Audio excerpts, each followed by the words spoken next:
السلام علیکم ناظرین، آئیے آج حضرت لوط علیہ السلام کے بارے میں مکمل واقعہ لے کر آیا ہوں۔ اگر آپ ہمارے چینل قاسمی اسٹوری پہ نئے ہیں تو چینل کو ضرور سبسکرائب کریں، شیئر کریں، کامنٹ کریں۔ بسم اللہ الرحمن الرحیم۔ السلام علیکم ناظرین، اللہ تعالیٰ کے بھیجے ہوئے فرشتے جب حضرت ابراہیم علیہ السلام کی امور سے فارغ ہوئے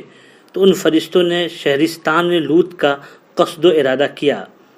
حضرت ابراہیم علیہ السلام نے ان فرشتوں سے کہا کہ میں بھی تمہارے ساتھ چلتا ہوں۔ وہ فرشتے بولے کہ اے ابراہیم خلیل اللہ، ہم لوگ تو اللہ تعالیٰ کے بھیجے ہوئے ہیں اور اس شہر کے باشندہ کو ہلاک کرنے کے لیے جاتے ہیں، آپ ہمارے ساتھ نہ چلے کیونکہ عذاب الہی کو دیکھنے کی طاقت تمہیں نہ ہوگی۔ حضرت ابراہیم علیہ السلام نے کہا خدا حافظ، میں تو تمہارے ساتھ عذاب الہی کو دیکھنے چلوں گا جو قوم لوط پر بھیجا گیا ہے۔ یہ کہتے ہی حضرت ابراہیم خلیل اللہ اپنے اونٹ پر سوار ہو کر ان فرشتوں کے ہمراہ چل دیے۔ تقریباً 1.5 کوس کے فاصلے پر جا پہنچے تو فرشتوں نے باادب عرض کی، ابراہیم خلیل اللہ آپ یہیں ٹھہریں، آپ کے واسطے آگے جانے کا حکم قطعاً نہیں ہے۔ یہ سن کر حضرت ابراہیم علیہ السلام فوراً اپنے اونٹ پر سے نیچے اتر پڑے اور خدا کی عبادت میں مشغول ہو گئے، اور فرشتے اس شہرستان میں قوم لوط کی اس جگہ پر جا پہنچے جس جگہ میں حضرت ابراہیم علیہ السلام نے فرمایا تھا یہاں کے لوگ بد کردار اور بدفعلی کرتے ہیں، مردوں کے ساتھ مرد اور عورتوں کے ساتھ عورتیں بدفعلی کی مرتکب ہیں اور رہزنی سے لوگوں کا مال چھین لیتے ہیں۔ اسی وقت یہ بھی حضرت ابراہیم علیہ السلام نے فرمایا تھا کہ جو لوگ اس بد میں گرفتار ہیں ان پر غضب الہی آئے گا اور وہ سب کے سب ہلاک کر دیے جائیں گے، اور یہ چیزیں خداوند قدوس اپنے فیصلے میں طے کر چکا ہے۔ جو قوم شرکشی، ظلم و تعدی کرے گی اور خدا تعالیٰ کے احکاموں سے روگردانی کرے گی اس پر ضرور غضب الہی نازل ہوگا اور اسی دنیا میں ہلاک کر دیے جائیں گے، کیونکہ حضرت ابراہیم علیہ السلام اللہ تعالیٰ کے برگزیدہ پیغمبروں میں سے ہیں اور خدا کریم اپنے پیغمبروں کی بات کبھی رائے گا اور مسترد نہیں کرتا۔ چنانچہ آپ نے جس چیز کی خبر اس قوم میں دی تھی وہ بہت جلد ان پر مسلط کر دی گئی اور وہ لوگ ہمیشہ کے لیے صفحہ ہستی سے مٹا دیے گئے، کیونکہ وہ فرشتہ خدا کا حکم لے کر اس قوم لوط کی طرف بھیجے گئے۔ انہوں نے اللہ کے حکم سے ان شہروں کو سوائے ایک شہر جس کو سدوم کہتے ہیں اس کو محفوظ رکھا اور باقی تمام شہرستان کو الٹ دیا، کیونکہ سدوم کے رہنے والے اس فعل میں گرفتار نہیں تھے۔ اور جب انہوں نے ان 6 شہروں کے لوگوں کو دیکھا یہ لوگ اپنی بدکرداریوں اور بدفعلیوں میں مبتلا ہیں تو ان لوگوں نے ان کے ساتھ اپنی شادی بیاہ وغیرہ بھی موقوف کر دیا۔ اسی واسطے اللہ تعالیٰ نے اہل سدوم کو ان پر فضیلت دی اور نجات بخشی۔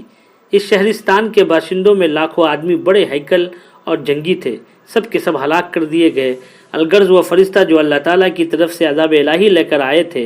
وہ سب حضرت لوط علیہ السلام کے گھر گئے اور ان کی بیٹیوں کو سلام کیا اور ان کی بیٹیوں نے سلام کا جواب دیا۔ بعد حضرت جبرائیل علیہ السلام نے ان سے کہا کہ کوئی آدمی اس شہر میں ایسا ہے کہ ہم مسافروں کو آج کی رات مہمان رکھے اور کھانا کھلائے؟ انہوں نے جواب دیا کہ سوائے ہمارے باپ کے شہر میں تو کوئی نہیں، آپ لوگ ذرا صبر کیجئے،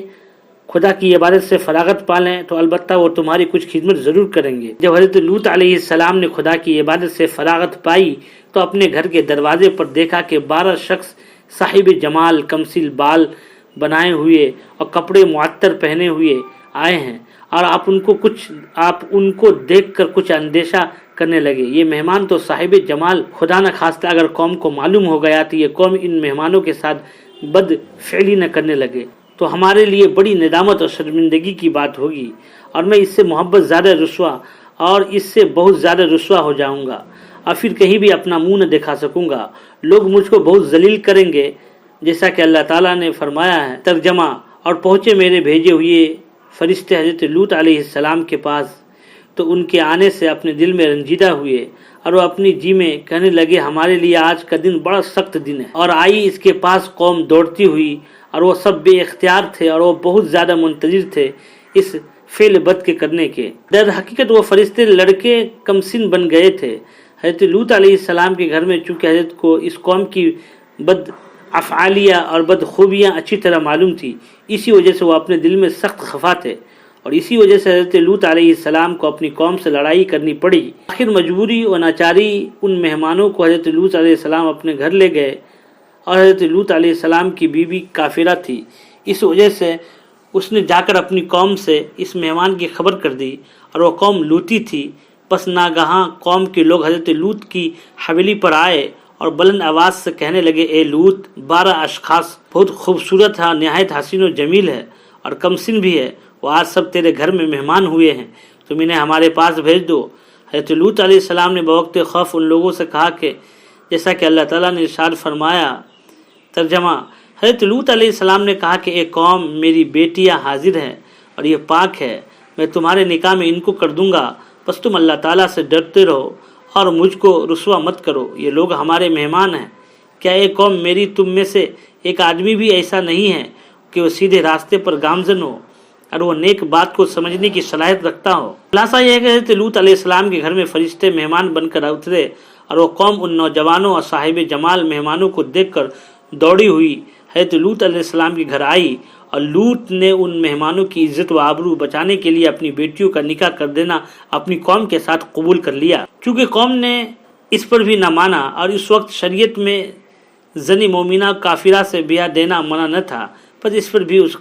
کافر قوم نے حضرت لوط علیہ السلام کی بات تسلیم نہ کی اور حضرت لوط علیہ السلام نے گھر کے دروازے توڑ ڈالے۔ اور پھر کہا اللہ تعالیٰ کو ترجمہ: وہ قوم کے لوگ بولے، تو جان چکا ہے کہ ہم کو تیری بیٹیوں سے غرض نہیں، اور تجھ کو اچھی طرح معلوم ہے کہ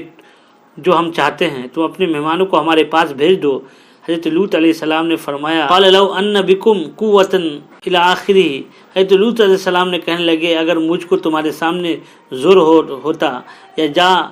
بیٹھتا کسی حکم آسرے میں، یعنی ایک قوم مجھے قوت ہوتی تو تمہارے ساتھ لڑتا، لیکن میں نے صبر کیا اور پناہ چاہی خدا کی تمہارے شر سے۔ میرے مہمانوں کو خدا محفوظ رکھے۔ اور فرشتوں کو خدا کی طرف یہی حکم تھا، جب تک لوط علیہ السلام تمہارے پاس اس بدکاری کی شکایتیں 3 دفعہ نہ لا دیں، اس وقت تک ہرگز اس قوم سے برائی نہ کرنا اور نام بھی اپنا مت بتانا۔ حضرت لوط علیہ السلام نے اپنے آئے مہمانوں سے کہا کہ میں اپنے اندر اتنی قوت نہیں رکھتا ہوں کہ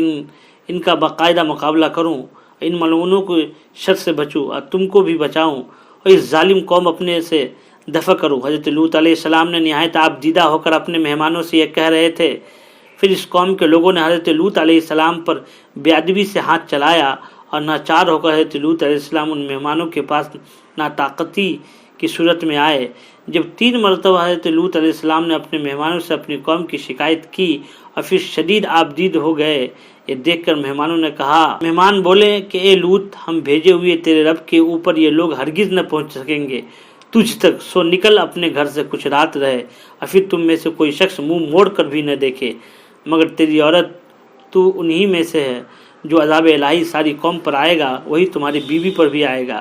اور عذاب الہی کے آنے کا وقت وعدہ علی الصبح ہے۔ پھر مہمانوں نے حضرت لوط علیہ السلام سے اچھی طرح ظاہر کر دیا، ہم لوگ سب اللہ تعالیٰ کے بھیجے ہوئے فرشتے ہیں اور قوم لوط پر عذاب الہی لے کر آئے ہیں، اور ہم لوگ یہ بتا دینا چاہتے ہیں کہ آپ آج کی شب اس قوم سے بچ کر کسی محفوظ جگہ پر چلے جائیں جہاں اللہ تعالیٰ کا حکم ہو، کیونکہ آج شب کو صبح کے وقت اس قوم پر عذاب الہی آئے گا۔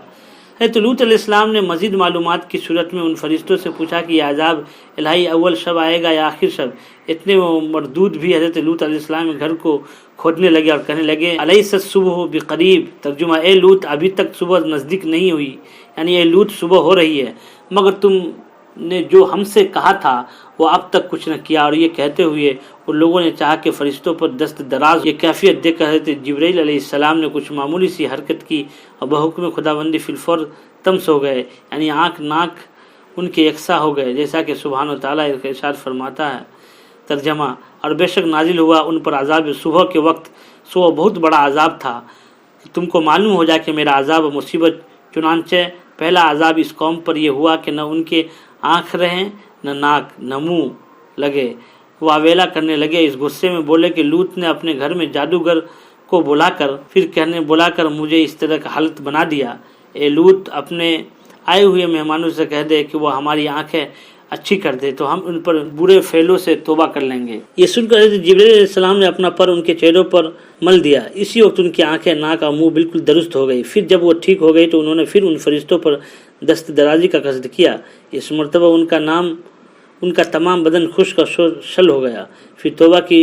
پھر حضرت جبرائیل علیہ السلام نے اپنا پر ان کی آنکھوں پر اور بدن پر مل دیا اور سب اچھے ہو گئے۔ بعد ہوا لوگ سب کے سب حضرت لوط کے گھر سے نکل گئے اور تمام شہر کے دروازے بند کر دیے اور یہ کہہ کر چلے گئے کل لوط کے مہمانوں سے اس کا بدلہ لیں گے۔ حضرت جبرائیل علیہ السلام نے حضرت لوط علیہ السلام سے عرض کی کہ تم اپنے اہل و عیال و اطفال کو لے کر اس شہر سے نکل جاؤ، کیونکہ ان